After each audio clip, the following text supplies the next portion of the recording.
warahmatullahi wabarakatuh.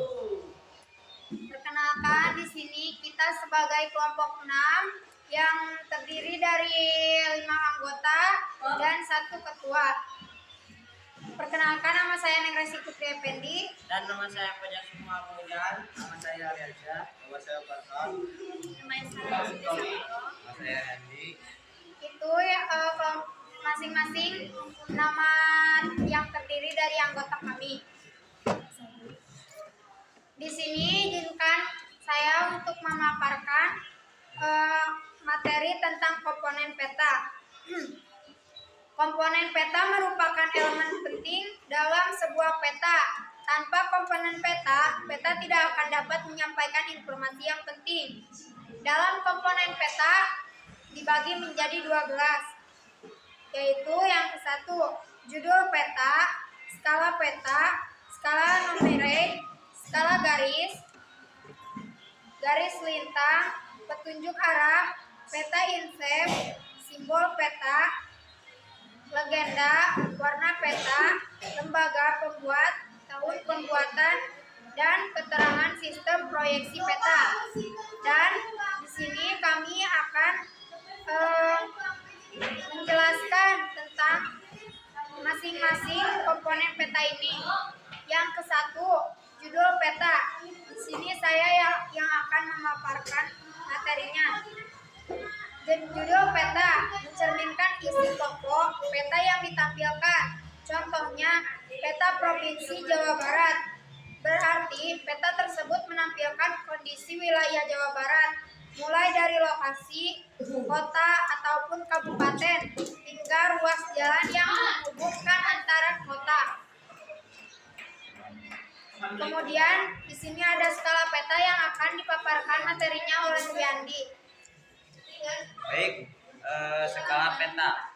Perbandingan antara jarak pada peta dengan jarak sebenarnya. Di permukaan bumi terdapat 3 jenis skala, yakni skala numerik, skala garis, dan skala verbal.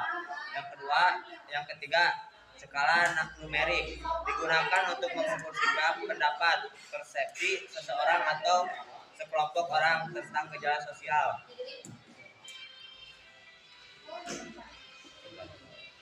Skala garis, skala yang bentuk dengan garis, tetapi pada garis ada perbandingan ukuran pada garis.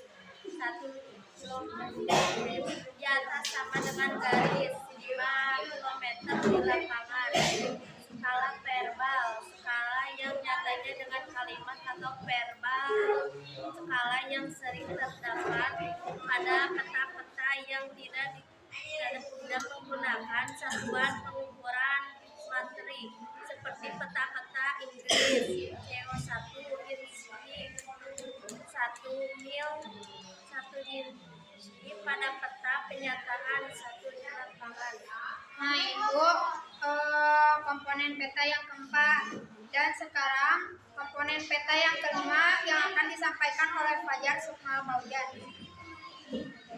Baik, garis lintang, garis di manajer yang melintang terhadap sumbu dari barat ke timur.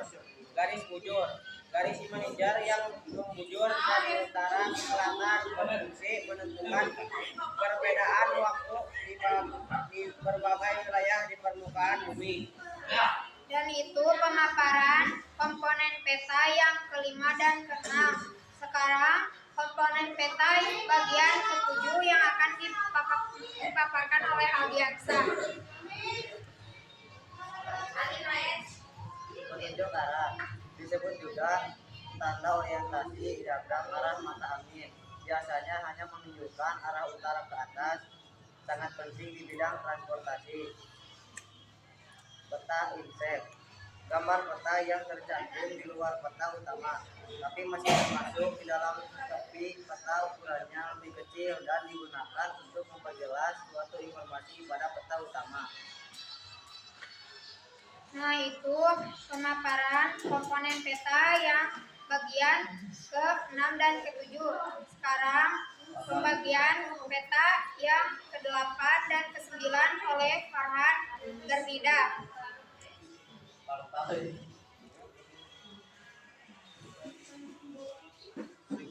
Simbol peta Simbol yang digunakan untuk menggambarkan suatu pada peta atau menggambarkan lokasi kota atau jalan, setidaknya ada tiga simbol pada peta. Simbol titik untuk mewakili tempat yang ada di permukaan bumi seperti gunung, kota.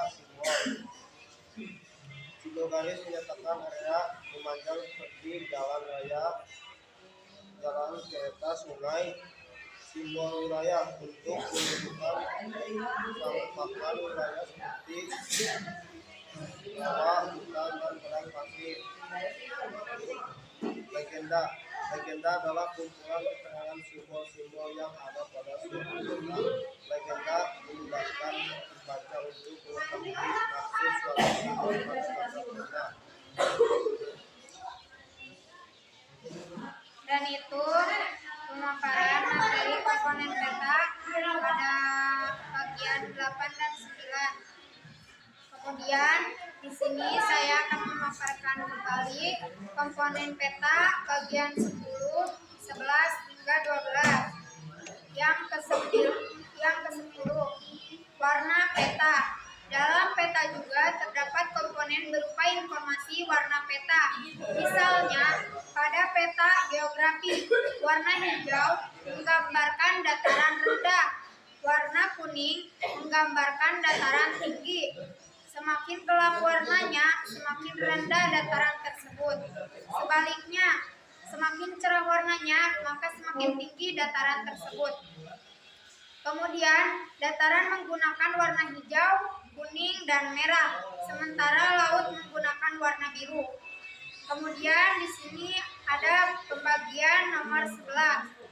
Lembaga pembuat. Informasi lembaga pembuat harus dicantumkan pada peta. Lembaga pembuat peta mencakup informasi tentang instansi yang mengeluarkan peta tersebut.